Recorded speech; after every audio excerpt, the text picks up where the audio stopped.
দ্বিপাক্ষিক প্রত্যর্পণ চুক্তি অনুযায়ী শেখ হাসিনা সহ অন্যান্য পলাতক অপরাধীদের দ্রুত ফেরত পাঠানো এবং শরীফ ওসমান হাদি হত্যাকাণ্ডে অভিযুক্তদের বাংলাদেশে হস্তান্তর। ভারত বলছে শেখ হাসিনার প্রত্যর্পণ আদালতের উপর নির্ভরশীল এবং এটা অনেক সময় লাগবে। তাহলে কি বিষয়টা এরকম দাঁড়াচ্ছে যে প্রধানমন্ত্রী আসলে ভারত সফর করছেন না? আমি সেভাবে মনে করি না। শর্ত দেওয়া মানেই যে সেটা শেষ হয়ে গেল তা না। আমরা শর্ত দিয়েছি, শর্ত দেওয়া মানে এবং শর্তের এক ধরনের আলোচনাও হতে পারে। ভারত সরকার শেখ হাসিনার প্রত্যর্পণ তো তারা যেটা তাদের ভাবগতিতে যেটা আমি বুঝতে পারছি যে সম্ভব না এখন কোনোভাবেই না, যেহেতু আইনগত বিষয় তারা টেনে এনেছে। হতে পারে কিন্তু সেটাও যদি হয় তারা এই ব্যাপারগুলো নিয়ে বাংলাদেশের সাথে আলোচনা করবেন এবং আমি আশা করি করছেন। খেয়াল করব আমরা, শেখ হাসিনাকে প্রত্যর্পণ করার জন্য বাংলাদেশ বলে যাচ্ছে, লিখিতভাবে এই সরকারও বলেছে, আগের সরকারও বলেছে, এই সরকারও বলেছে। তারপরও বাংলাদেশ কোনটায় সবচেয়ে বেশি রিয়াক্ট করলো খেয়াল করবেন 5 আগস্টে তার সংবাদ সম্মেলনে। মানে আমি একটা অপরাধীকে এনে তাকে বিচারের অধীন করতে চাই এবং তাকে হ্যান্ড ওভার করতে বলছি, ঠিক আছে আপনি সেটা করেন। আমি ভারতের পয়েন্ট থেকে বলছি, খেয়াল করবেন ডক্টর ইউনূস স্যার একটা ইন্টারভিউতে বলেছিলেন, এটা আমার ভালো লেগেছিল। তিনি এভাবে বলেছিলেন যে তাকে আমরা চাই যে প্রসেস হোক, সেই প্রসেসে চাই, কিন্তু ভারতকে এটা নিশ্চিত করতে হবে দেশে ফেরার মানে এক্সট্রাডাইট করার আগ পর্যন্ত she must keep her mouth শাট, তাকে মুখ বন্ধ রাখতে হবে এবং ইন্ডিয়াকে এটা নিশ্চিত করতে হবে। তাহলে সমস্যাটা বেঁধেছে কিন্তু অনেক বেশি ওই জায়গাতে এসে। আপনি রীতিমতো একটা সংবাদ সম্মেলন করছেন, ওখানে সাংবাদিকরা প্রেজেন্ট আছে, প্রশ্ন করছেন, তিনি সেই প্রশ্নের জবাব দিচ্ছেন, মিথ্যাচার করছেন বাংলাদেশ নিয়ে, এই দেশের সরকার নিয়ে, সব কিছু নিয়ে। ভারত সরকার সেটা ওন করেনি, বলেছেন তাদের পরবর্তী ব্রিফিংয়ে বলেছেন উইচ ইজ রাইট, যে তারা এই সরকারকে ন্যায্য বৈধ সরকার। বাংলাদেশ আগে কিন্তু তাদেরকে ঝুঁকির কথা জানিয়েছে। অবশ্যই এবং আবারও বলছি, এই মানুষটা বাংলাদেশে এই মারাত্মক মানবতা বিরোধী অপরাধ করে পালিয়েছে সেখানে এবং এই রকম বিচার তার আছে, তাকে আনা হচ্ছে না। ফলে আমি যেটা মনে করি সেটা হলো এই যে আমি শর্তগুলো দিয়েছি, সবসময় একটা কথা মনে রাখতে হবে, নেগোসিয়েশন কোনোদিন খুবই হার্ড অ্যান্ড ফাস্ট না, একেবারে এটা না হলে কিছু হবে না, এরকম হয় না। তার মানে এখানে স্পেস আছে। ডিপেন্ড করবে তারা আসলে কিভাবে বাংলাদেশের সাথে এনগেজ করছেন, নেগোশিয়েট করছেন। যেসব আলোচনা আমরা সামনাসামনি দেখছি ব্যাকডোরে, এটা কথাবার্তা দ্বিপাক্ষিকভাবে হলে, দুই পিএম লেভেলে হলে একটু আগাবে না? আমি পিএম লেভেল পরে, পিএম লেভেলের আগে আসলে কতগুলো জিনিস সেটেল হতে। একটা কথা মনে রাখা দরকার, অনেক ক্ষেত্রেই পিএম লেভেলে যে আলোচনা হয় সেটা এক ধরনের আনুষ্ঠানিকতা। বাংলাদেশের সাথে তো আসলে আরও অনেকগুলো ইস্যু আছে, সেই ইস্যুগুলো নিয়েও কথা হবে। যেমন এই বছর এই গঙ্গা পানি চুক্তি শেষ হচ্ছে, গঙ্গা পানি চুক্তি এতদিনও যেভাবে ছিল সেই পানি চুক্তিও আমাদের ন্যায্য হিস্সা যেটা নিশ্চিত করার কথা সেটাও পাওয়া যায়নি, বা চুক্তির যে ফরম্যাটে ছিল, পানির ভাগাভাগি যে থিওরিতে ছিল, সেটাও বিদ্যমান পরিস্থিতিতে বাংলাদেশের স্বার্থের অনুকূল না। এরকম অভিন্ন নদীর আরও অনেকগুলোর পানির আলোচনা, তিস্তা চুক্তির কথা আছে, আমাদের ট্রেড ডেফিসিট নিয়ে আলোচনা আছে, এবং শেখ হাসিনার পতনের পর আমাদের কিছু ল্যান্ড বেসড আমাদের ট্রেডিংয়ে কিছু ব্যারিয়ার তৈরি হয়েছে। সব কিছু নিয়ে তো আসলে আলোচনা, আমি অনুমান করে আলোচনা হচ্ছে, এগুলো আগেই হতে হয়। দুই প্রধানমন্ত্রীর আলোচনায় এগুলো নিয়ে শেষ আলোচনা হয়, ব্যাপারগুলো আসলে মোটামুটি এইরকম না।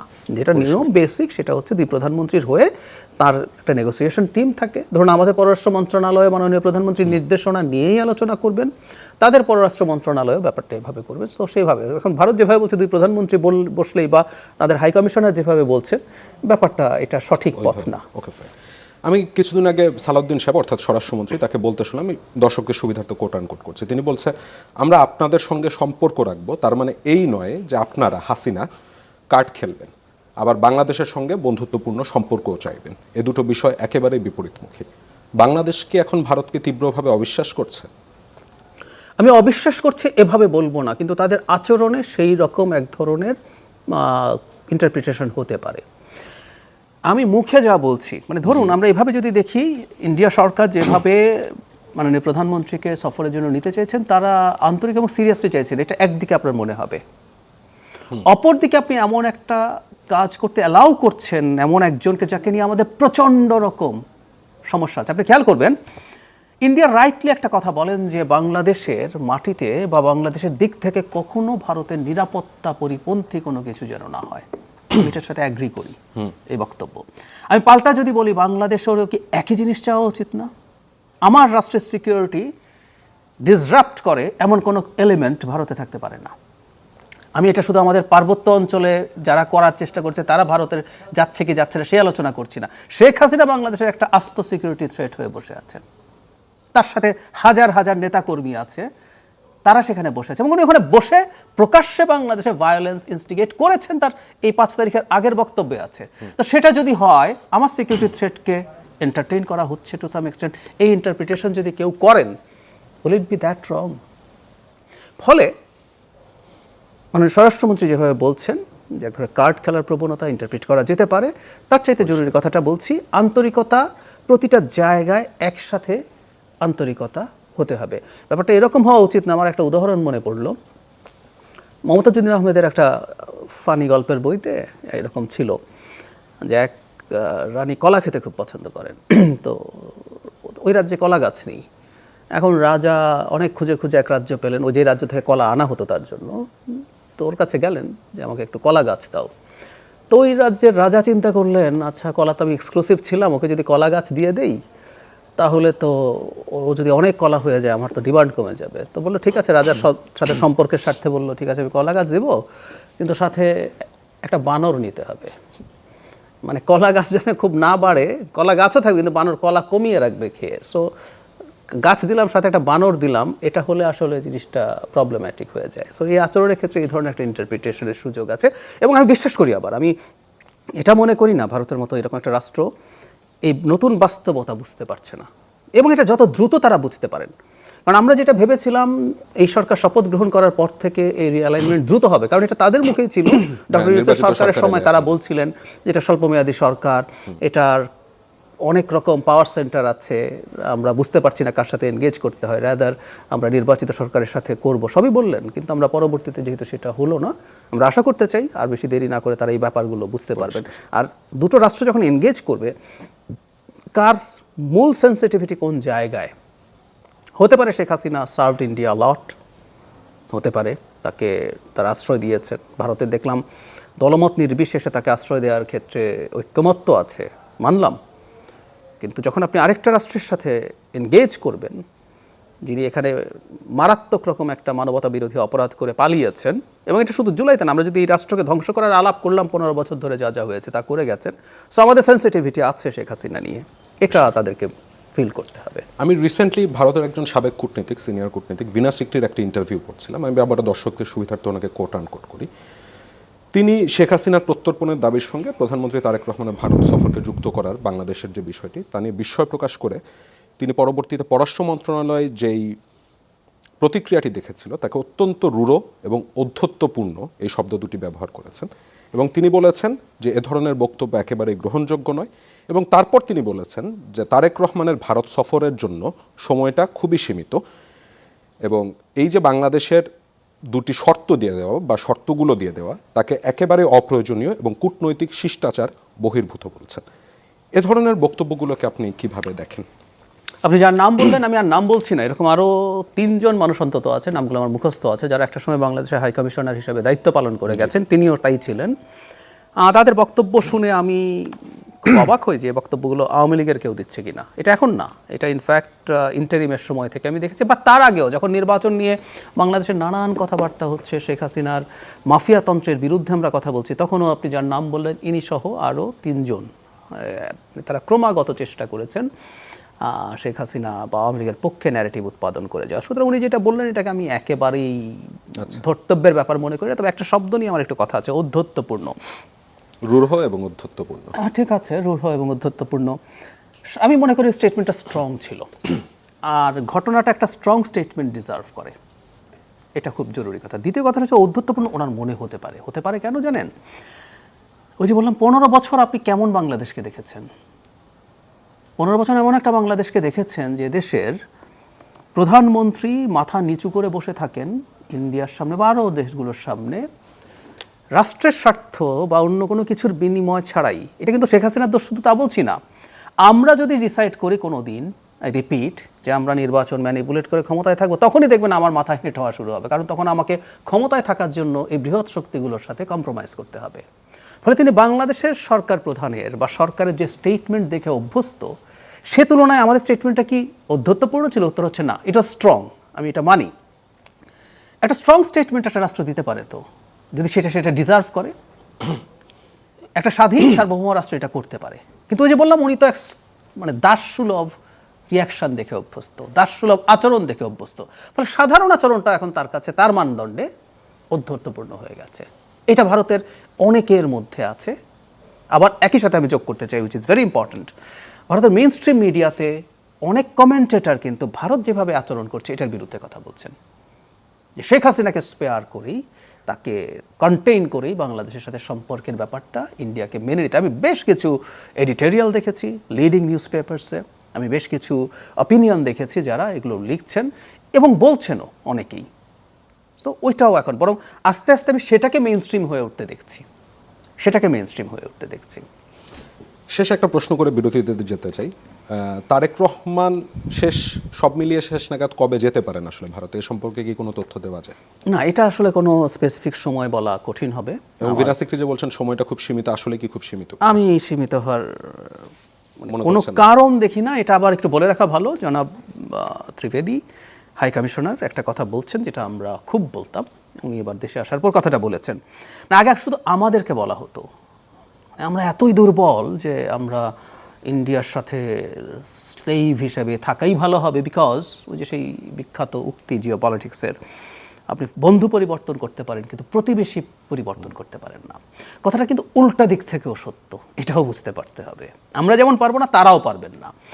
সো ত্রিবেদী কিন্তু এই কথাটা নিজে বলেছেন। সেই প্রসঙ্গে আমি বলছি, সময় মানে খুবই সীমিত, না হলে আর হবে না, এটা হবার কোনো কারণ নেই। ভারত বাংলাদেশের সাথে আমাদের যেমন আমাদের স্বার্থ আছে, কিন্তু আমরা এনগেজ করতে চাই লজিক্যালি এবং আমাদের স্বার্থ নিশ্চিত করে।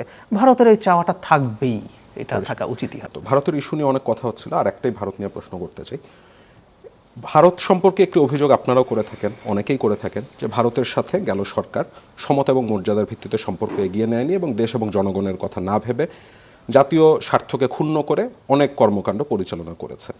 তো আপনারা কি এমন কোনো তালিকা করেছেন যে স্বার্থ ক্ষুণ্ণ হয় এমন কি কি চুক্তি ভারতের সাথে বাংলাদেশের হয়েছে, সেই চুক্তিগুলো আপনারা রিনিউ করেছেন বা বাতিল করেছেন, এমন কোনো ঘটনা আছে নাকি? তার কারণ হচ্ছে, একজন সরকার দলীয় সংসদ সদস্য যখন আমাকে এই প্রশ্নটি করেছিলেন, আমি উত্তর দিতে পারিনি। আচ্ছা, খুব সহজ কয়েকটা জবাব এখানে আছে। সেটা হলো কোন কোন চুক্তিগুলো নিয়ে সমস্যা চেয়ে আলাপ আছে। যেমন ধরুন, ভারত না, এটা আসলে একটা কোম্পানির সাথে একটা বিদ্যুৎ চুক্তি নিয়ে প্রচুর সমালোচনা আছে। এখনো সেখান থেকে বিদ্যুৎ আসছে, ওটা চুক্তি। ওই যে বললাম আমি, আমাদের কিছু কিছু যেগুলো চুক্তি, আমাদের একটু বেসিক বুঝতে হবে। আমরা বাংলা আছে কিন্তু আমরা সাধারণত বাংলা ব্যবহার করি না। আমরা চুক্তি আছে, আর একটা আছে সমঝোতা স্মারক, MOU, মেমোরেন্ডাম অফ আন্ডারস্ট্যান্ডিং। আমাদের কিছু MOU আছে, কতগুলো আছে চুক্তি। চুক্তির কিন্তু লিগ্যাল বাধ্যবাধকতা আছে এবং অনেক ক্ষেত্রে আপনি চুক্তি থেকে যদি বেরিয়ে যেতে চান, আপনার যে ক্ষতি হবে, সেই ক্ষতির পরিমাণ আপনার এই চুক্তি রাখার ক্ষতির চাইতে বেশি হয়ে দাঁড়ায়। আচ্ছা, ফাইন। ফলে চুক্তিগুলো যেহেতু দ্রুত রাষ্ট্রের মধ্যে হয়, সেটার ক্ষেত্রে চুক্তির ক্ষেত্রে কাজটা কঠিন। বাকিগুলোর ক্ষেত্রে যাচাই বাছাই চলছে, যেগুলো আমরা আসলে লিগ্যাল বাইন্ডিং নাই। বিশেষ করে MOU-গুলো, প্রচুর MOU আছে। সবচেয়ে ক্ষতিকর, শতভাগ ক্ষতিকর হয়ে গেছে তা না, এর মধ্যে আপনারা কি তালিকা করছেন বা একটা সংখ্যা বলা যায় যে কতটা এরকম আছে? তালিকা করছি, মানে এটা নিয়ে অ্যানালিসিস হচ্ছে কোন কোন জিনিসগুলো আমাদের জন্য আলটিমেটলি ক্ষতি। কিন্তু এই ধরেন 5 আগস্ট শেখ হাসিনা পালিয়ে গেলেন, এরপর 2 বছর হয়ে গেল, অন্তর্বর্তী সরকারের 1.5 বছর, আপনাদের 6 মাস, এখনো পর্যন্ত জনগণ কেন জানতে পারলো না? আমি অন্তর্বর্তী সরকারের তারা কেন করেননি, তারাও তো যথেষ্ট রেটরিক দেখানোর চেষ্টা করেছেন, তারা কেন করেননি সেটা আমি আসলে জানি না, সেই জবাব তারা ভালো দেবেন। আমাদের জন্য 6 মাস অনেক সময় হয়ে গেছে আমি মনে করি না। আপনি আমাদেরকে আরেকটু সময় দেন, নিশ্চয়ই এই ব্যাপারে আমরা জনগণকে অবহিত করব। মানে আমি দেখছিলাম এখনো ডিজেলের জন্য ভারতের কাছ থেকে পাইপলাইনে আসছে ডিজেল এই ক্রাইসিসের মোমেন্টে, সেজন্যই বললাম। খুব স্বাভাবিকভাবেই একটা কথা মনে রাখতে হবে, যে চুক্তিটা আমাদেরকে সুবিধা দেবে, সুবিধা আবার একপাক্ষিক না, মজার ব্যাপার, ভারতের অনেকেই বলার চেষ্টা করছিল আমরা এটা দিচ্ছি, পেঁয়াজ যাচ্ছে, ওটা যাচ্ছে, আমরা কিনে নিচ্ছি এগুলো। আমি যদি দেখি ওরা এক্সপোর্ট করছে, ওদেরও সুবিধা আছে। আমরা যদি দেখি আমাদের কোনো চুক্তি বা ইভেন MOU হতে পারে যেটা আমাদের দুই পক্ষেরই উইন উইন সিচুয়েশন আছে, আমরা সেটা রাখতেই পারি। কিন্তু আমরা মূল যে আলাপটা করছি যেমন একটা ছোট উদাহরণ দিই, ট্রানজিটের যে চুক্তি হয়েছিল, এটার যে মাসুল দেয়া হয়েছিল, যে টাকা লাগবে, সেটা শেখ হাসিনার সময় তাদের টেকনিক্যাল কমিটি যেটা বলেছিল তারও 1/5, মানে ওটাও কম বলা হচ্ছিল, তারও 1/5 করা হয়েছে। এই আলাপগুলো আমরা করার চেষ্টা করছিলাম। সেই হিসাবটাই আসলে আমাদের এখন করতে হবে, আমরা দেখব। তবে যেটা হয়, যখন এই চুক্তিগুলো করেন, এই চুক্তিগুলো শেষ পর্যন্ত এমন একটা বার্ডেন তৈরি করে, কিন্তু চুক্তি আপনাকে তো অনার করতে হবে। কারণ এটা অত্যন্ত স্ট্রংলি লিগাল। তারপর জনগণের কাছে পরিষ্কার করা উচিত না যে এই চুক্তিগুলো এতদিন পর্যন্ত আছে দেখে আমরা বাতিল করতে পারছি না, but এগুলো আমি আপনার সাথে একমত, সেগুলো আমরা নিশ্চয়ই করতে হবে। পরিষ্কার। আমি রিসেন্টলি একটা রিসার্চ দেখছিলাম, ডক্টর অপিনিয়ন রিসার্চ নামের একটা প্রতিষ্ঠান, তাদের অ্যাপ্রুভাল রেটিং সার্ভে 2026, সেখানে অনেক কিছু আপনার চোখে পড়েছে নাকি জানি না, সেখানে দেখলাম যে তারেক রহমানের কে নিয়ে দেশের 66% মানুষই খুব ভালো পোষণ করেন, যদিও তার সরকার নিয়ে সংখ্যাটা একটু কম। এনিওয়ে, সেইখানে একটি বিষয় বা দুটি বিষয় নিয়ে আমি আলোচনা করতে চাই। তখন তাদেরকে জিজ্ঞাসা করা হয়েছিল, সাধারণ মানুষকে, যে কতজন মানুষ কোন সমস্যাটাকে এখন সবচেয়ে বেশি বড় বলে মনে করছেন। তার প্রায় 60% উত্তরদাতা বলেছেন বিদ্যুৎ জ্বালানির কথা, 59% বলেছেন নিত্য প্রয়োজনীয় দ্রব্য, তৃতীয়ত আইন শৃঙ্খলা, চতুর্থতে কর্মসংস্থান সৃষ্টি। এবং যখন জিজ্ঞাসা করা হয়েছে যে সরকারের ক্রাইসিস কীভাবে ম্যানেজ করছে, 89.40% বলছে যে সরকারের বিদ্যুৎ ব্যবস্থাপনা খারাপ হচ্ছে। জ্বালানি ও গ্যাসের ক্ষেত্রে সেইটা 59.60%, নিত্যপণ্যের ক্ষেত্রে প্রায় 70%। আমি কিছুদিন আগে আপনাকে বলতে শুনলাম, আপনি বলছেন যে রাতারাতি সব করে ফেলবে, এমনটা আমরা বলছি না, অন্তত 2 বছর লাগবে জ্বালানির ক্ষেত্রে ভালো বা অনেকটা ভালো অবস্থায় যেতে। আপনার কি মনে হয়, মানে যেই মানুষটা দিনের বেলায় তার সিএনজি নিয়ে বের হয়ে গ্যাস ভরতে পারছে না, রাতের বেলায় বাসায় যে কারেন্ট পাচ্ছে না, যেই মানুষটা বাজারে যে বেশি দামে পণ্য কিনতে হচ্ছে, সেই মানুষটা এই 2 বছর পর্যন্ত ধৈর্যশীল থাকতে পারবে? পারবে না, একেবারেই পারবে না। আমি মানুষের এই কষ্টকে অ্যাড্রেস করছি। এবং খেয়াল করবেন, বিদ্যুতের লোডশেডিং নিয়ে মাননীয় প্রধানমন্ত্রী দুঃখ প্রকাশ করেছেন। আমি খুব কনফিডেন্টলি বলতে চাই, আমাদের অনেক দায় আমরা নিতে পারি, কিন্তু বিদ্যুতের এবং জ্বালানির এই যে ঘাটতি হলো, এতে আসলে আমাদের দায় নেই, কোনো সন্দেহ নেই। কিন্তু ওই যে বললাম, কষ্ট হচ্ছে তো বটেই। এবং যে মানুষটা, আমি প্রাইভেট কার যিনি সিএনজি পাচ্ছেন না আমি তাকে বলছি না, কিন্তু যিনি সিএনজি স্কুটার চালান, তার জীবিকা নির্ভর করে ওটার উপরে, তো এই ঘটনাটা তো আছে, তার এই কষ্টটা তো আছে, কোনো সন্দেহ নাই। কিন্তু এই যে এক্সট্রা যে কষ্ট যুক্ত হলো, এই কষ্টটা আসলে আর খুব বেশি দিন থাকবে না। সেটা হলো, আপনারা জানেন যে যে FSRU দুটো আছে আমাদের, একটাতে আগুন লেগেছিল, এটা ঠিকঠাক হয়ে গেলে এই ঘটনা কমবে। কিন্তু তারপরও তো আমাদের ঠিকঠাক কিন্তু হয়েছে, কিন্তু কার্গো আসছে না এখন কার্গো আসছে না, এটাও ধরুন আর 2-3-4 দিন গেল, তারপর আপনি দেখবেন এটা ঠিকঠাক হয়ে যাবে। কার্গো আসছে না, এটা একটা ক্রাইসিস আছে।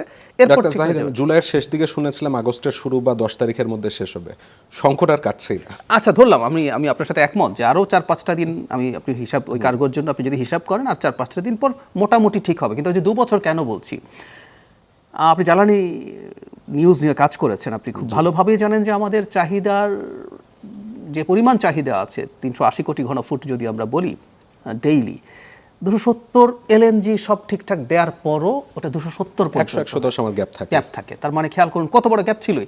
বিপদ যেটা হচ্ছে, ধরুন আপনি এটা যদি এই পর্যায়ে থাকে, স্টিল আপনি ক্রাইসিসে পড়তে থাকবেন, কারণ অর্থনীতি গ্রোথের পার্সেন্টেজ কম হলেও, ইন্টারিমের সময় কম হয়েছে কিন্তু গ্রোথ হয়েছে তো, 3.5 হোক 4 হোক, অর্থনীতি গ্রো করছে মানে হলো ডিমান্ড বাড়ছে। ডিমান্ড যখন বাড়ছে, ওই গ্যাপটা বড় হচ্ছে, হতেই হবে। সুতরাং ইমিডিয়েট এফেক্ট আসলে খুব কিছু করা যাবে না। এই সেক্টরটা এরকম, FSRU আনার চেষ্টা হচ্ছে আর একটা ব্যাকআপের জন্য, ওটা আবার পাইপলাইন সহ সব কিছু করা, খুব দ্রুত আসলে কিছু করে ফেলা সহজ না। এই জন্য বলছি, আমরা প্রচুর এনকারেজ করছি মানুষ অন্তত ডোমেস্টিক সোলার এনার্জি যদি প্রচুর ব্যবহার করা শুরু করে, সেখানে ট্যাক্স কমানো হয়েছে, সেটা অন্তত গ্রিডের সোলার আবার লম্বা টাইম কনজিউমিং ব্যাপার, বিরাট একটা জমি লাগে, বা বাংলাদেশে এরকম কয়টাই বা হতে পারবে সেটা নিয়ে প্রশ্ন আছে। আমার নিজের এই ডাউট আছে, মানে সোলারে আমরা কতদূর কি করব না, আমরা অন্য একটা করতে পারবো। এই প্রসঙ্গ যখন আসলাম সেটা বলি। আচ্ছা, সোলারে যদি আমরা গ্রিডে সোলার দেওয়ার মতো 50-100 কমপক্ষে 10 মেগাওয়াট, একটা 10 মেগাওয়াট সোলারের জন্য বিরাট জমি লাগে, সেটা কঠিন। আপনি জমি পেতে পাওয়া, বা আপনি নেবেন কিনা, কৃষি জমি নষ্ট হচ্ছে কিনা, তারপর সেটা যদি কিছু অধিগ্রহণ করতে গেলে জটিল ব্যাপার, তারপর এগুলো স্থাপন করে শেষ করা। একটা অল্টারনেটিভ অপশন আমার কাছে এরকম মনে হয় হতে পারে, যেটার খানিকটা পাকিস্তান করেছে। সেটা হচ্ছে এরকম, আমরা সোফার বাড়িতে সোলার রাখছি খুব রিমোট এরিয়া, যেখানে গ্রিডের বিদ্যুতের অবস্থা খুবই খারাপ, এখনকার কথা বলছি না, গত 5-7-10 বছর। কিন্তু এরকম যদি হয়, আমরা যারা বাড়িতে বিদ্যুৎ ব্যবহার করি, তারা সোলারে এই কনভার্টেড হওয়াটাকে আমাদের জন্য, যাদের আমাদের ইনভেস্ট করার ক্যাপাবিলিটি আছে, তারা দেখলাম সোলারে যদি আমি কনভার্ট করি, তাহলে আমার লং টার্মে বিদ্যুৎ বিল অনেক কম আসবে। এভাবে 20-25% পর্যন্ত আমাদের ডিমান্ড আমরা কমিয়ে ফেলার সম্ভাবনা আছে। অনেক ইনসেন্টিভ দিতে হবে, কারণ আমি এভাবে যদি বলি, আমি বিরাট পরিমাণ এলএনজিতে সাবসিডি দিচ্ছি না, দিচ্ছি জ্বালানি সবকিছুতে দিচ্ছি, এক্স্যাক্টলি। আমি সাবসিডি যেহেতু দিচ্ছি, আপনারা কি ভাবছেন ওইভাবে করে? ওভাবে ভাবা হচ্ছে। ইনফ্যাক্ট সোলারের তো ট্যাক্স কমানো হয়েছে এইভাবে, ধরুন আমি অন্য কিছু না করি, ঠিক আছে আমি একটা ট্যাক্স নিলাম না, তাতেও দাম যতটুকু কমে আসে সেটা যেভাবে দাঁড়ায়। সরকার কিছু শর্ত রেখে দেওয়া আছে, সেজন্য মানে বিশ্লেষকরা বলছেন কিন্তু এই যে আপনি এটা করার পর যখন দেখলেন এটা ফিল্ডে গিয়ে ঠিক এফেক্টিভ হয়ে উঠছে না, তাহলে সেগুলো নতুন করে আবার আলোচনা হবে। একই সাথে সরকার তার প্রতিটা স্থাপনার উপরে সোলার এনার্জি স্থাপন করার সিদ্ধান্ত নিচ্ছে। আর এখন যে একটা অপশন আছে, আপনি যদি নিজে ব্যক্তিগতভাবেও নেট মিটারিং, আপনি যদি ব্যক্তিগতভাবে বেশি সোলার তৈরি করে ফেলতে পারেন, আপনার উদ্বৃত্তটা আপনি গ্রিডে দিয়ে দিতে পারেন। সো এটাও আপনার জন্য একটা সুবিধা তৈরি হতে পারে। সো আমরা ওই সোলারের দিকে যদি যাই, আমার মনে হয় খুব দ্রুত এই চাপ কমার একটা সম্ভাবনা থাকবে।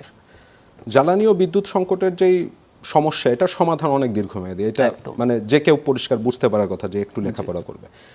কিন্তু ওই যে বলছিলাম, আপনিও বলছেন যে মানুষ তো ইমিডিয়েট সলিউশন চায়, এবং গভর্নমেন্ট আমি দেখলাম যে বেশ কিছু কার্গো আনবার চেষ্টা করেছে।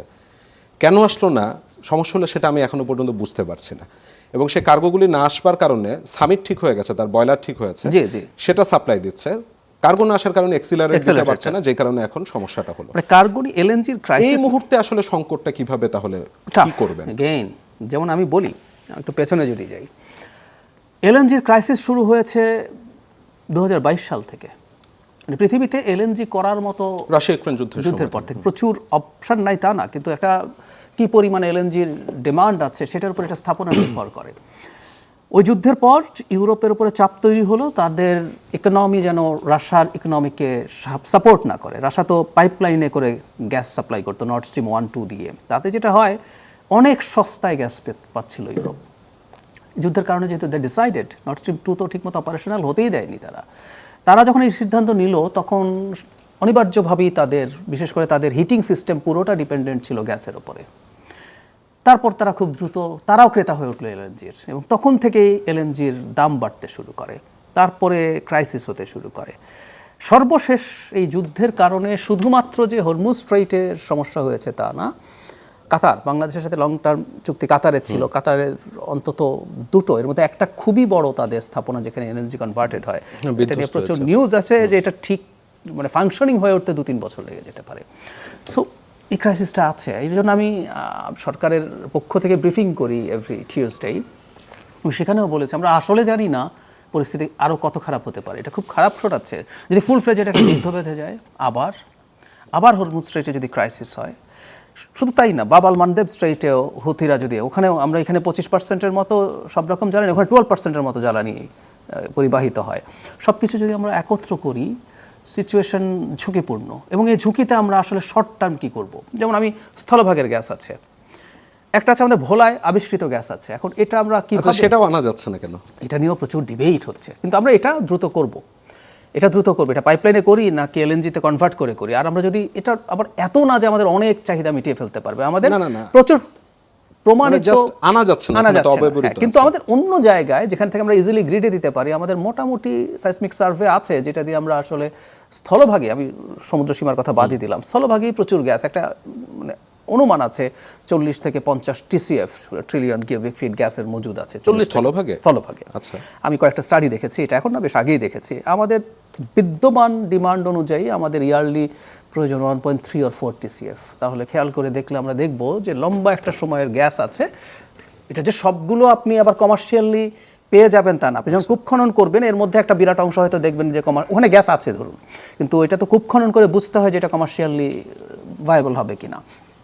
সেরকম হয়তো আর একটু কম হবে, কিন্তু স্টিল আপনি আরও বেশ কিছু বছরের গ্যাসের আপনার সুবিধা হবে। এবং সত্যি কথা, এটা হতে হতে দেখা যাবে রিনিউয়েবল এনার্জি এতটাই এফিশিয়েন্ট হয়তো হয়ে উঠবে যে তখন এই ফসিল ফিউল থেকে আপনার প্রবলেম আর এতটা হবে না।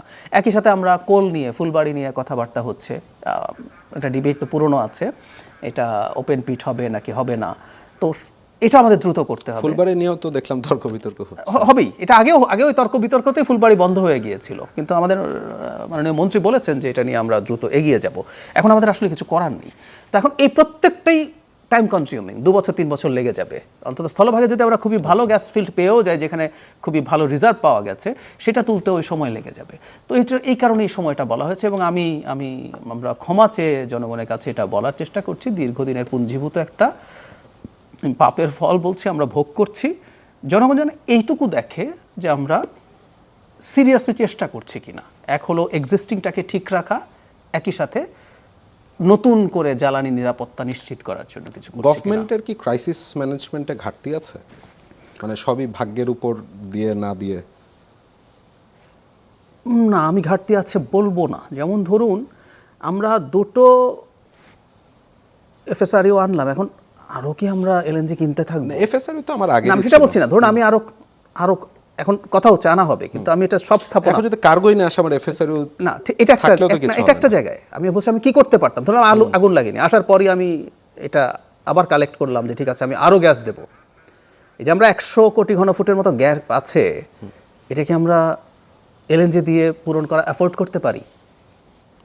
না, তা করতে পারবো না আমরা আপাতত সোফার আমরা যতটুকু করছি সেটা আমাদের উপর কত বড় আর্থিক চাপ তৈরি করছে।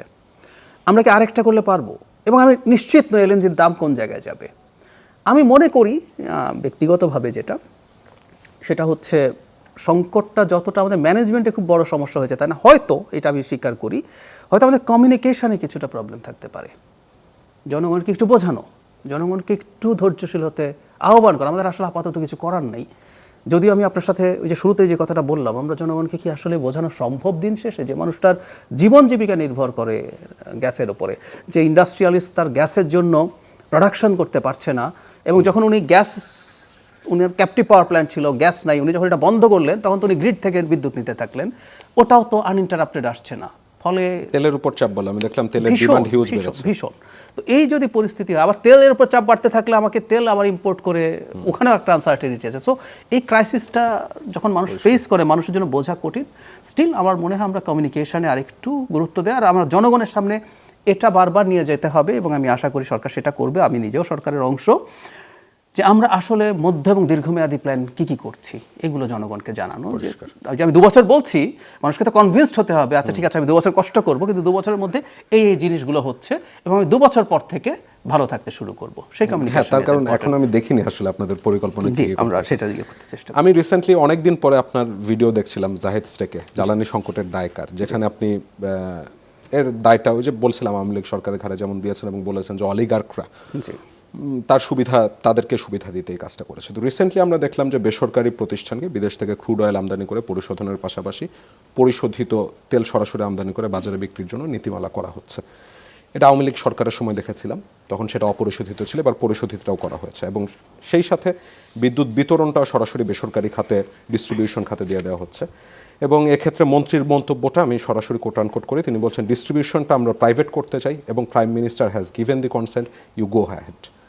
আপনারও সে একই পথে হাঁটছেন না? না, হাঁটছি না। আমি প্রথমটার উদাহরণ, মানে তরল জ্বালানি আর গ্যাসের তুলনাটা সঠিক না। কেন সঠিক না সেটা বলি। আমি গ্যাস ইম্পোর্টের বিরুদ্ধে, কারণ আমার মাটিতে গ্যাস আছে। আমি এই গ্যাস তুলতে পারলে আমার মানে 1/10 খরচে, বা কখনো কখনো এলএনজির দাম বেড়ে গেলে আরও কম খরচে আমি এটা পাই। আমার মাটিতে গ্যাস আছে। ইভেন আমি সমুদ্র থেকেও যদি গ্যাস তুলি, সমুদ্রের গ্যাস তোলা is a bit more expensive, but still LNG কেনার চাইতে সস্তা। তবে সেটা বাদ দিয়ে এলএনজির উপর ডিপেন্ডেন্ট করছি কিছু অলিগার্কের কারণে। কিন্তু জ্বালানি তেল আমার দেশের মাটিতে নেই। এটাকে বৈদেশিক মুদ্রা খরচ করে, সরকার যদি ইয়ারএল এর সক্ষমতা বাড়ায়, তাইলে তো পদ্মা মেঘনা যমুনায় নিয়ে আসতে পারে। আসছি একটু খেয়াল করি আমরা আবারও দুটো ডিফারেন্সটা আবারও বলছি। ওখানে অন্য আলোচনা আছে, সেটা ওইদিকে পরে আসছি।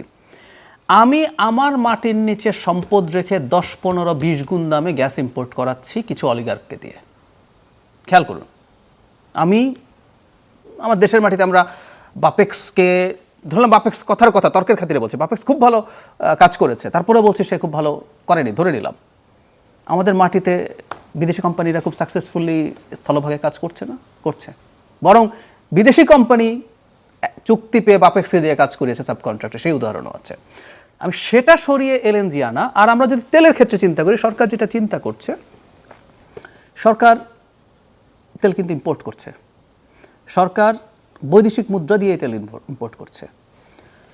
একই সাথে বেসরকারি যারা আছেন তারাও আসলে ইম্পোর্টই করবেন। জি, এটা আমার মাটিতে সম্পদটা নেই, আই রিপিট, যে মাটি থেকে সম্পদটা তুললে আমার আর ইম্পোর্ট করা লাগতো না, ব্যাপারটা তা না, এটা ইম্পোর্টই আসলে। সরকার চিন্তা করছে বেসরকারি প্রতিষ্ঠানগুলো যদি এর মধ্যে আসে, ডিস্ট্রিবিউশনে আসে, সেটা সরকারের উপরে চাপ কমবে এবং সেই সুবিধাটা সরকার পেতে পারে। সো এই দুটো তুলনা একই হয় না। আমি কি বোঝাতে পেরেছি? আমি তাহলে আরেকটু যদি অন্যভাবে যদি আমাদের তেলের খনি থাকতো, জি সেই তেল না তুলে যদি ইম্পোর্ট করার জন্য আমি কাউকে বলতাম, আমি তখন না বলতাম পরিষ্কার, এই লজিকটা পরিষ্কার। আমি বোঝার যে জায়গাটাতে চেষ্টা করছি জাহাদ ভাই, সেটা হচ্ছে আপনি তেল আনবেন, মানে এলপিজি তো আমি অলরেডি একবার দিয়েছি, মানে বেসরকারি খাতে দিয়েছে, এবং সেটার নিয়ন্ত্রণ সরকার একেবারেই করতে পারেনি। তার কারণ হচ্ছে আমার নিয়ন্ত্রক সংস্থা দুর্বল। তেল আসবে, আসার পর সেটা জনগণকে অনেক অনেক দামে কিনতে হবে না, এটা আপনারা নিশ্চিতই তো করতে পারবেন না। আমার মনে হয় একটা ভাবে নিশ্চিত করা যাবে, সেটা কোনোভাবে মনে হয় হবে না, হলে এলপিজিতে তো হতো না, পার্থক্য আছে। এটার তুলনাটা বলি তাহলে আমার মনে হয় পার্থক্য বোঝা যাবে। আর অকটেন সরকার পেট্রোল তো দেশেই হচ্ছে। সরকার কিন্তু নিজ থেকে এলপিজিতে সরকার বাজারে নেই। সরকার কিন্তু তেল থেকে নিজকে পুরো উইথড্র করে নেয়নি। সরকার কিন্তু এই বাজারে আছে, কিন্তু অলিগার্কদের চাপে উইথড্র করে নিবে না, তার কি গ্যারান্টি আছে? সেটা আমরা পরে বুঝতে পারবো। আপনার সাথে আমি এটা দ্বিমত করছি না। সরকার যদি সেক্টর থেকে পুরোপুরি উঠে যায় তাহলে এলপিজির মতো অবস্থা হতেও পারে, আমি আপনার সাথে এই যে যদি বলি। কিন্তু এখানে সরকার কিছু সাপোর্ট তাদের কাছ থেকে, সরকার যদি এমন হতো যে আমি এখন থেকে তেলের ব্যবসায় নেই, আমি চলে যাচ্ছি, প্রাইভেটই সব করবে, তাহলে এই ঝুঁকিটার কথা হতে পারতো। কিন্তু আমি মনে করি সরকার যেহেতু একটা অপারেটর হিসেবে এখানে থেকে যাচ্ছে, এই সিচুয়েশনটা এরকম হবে না।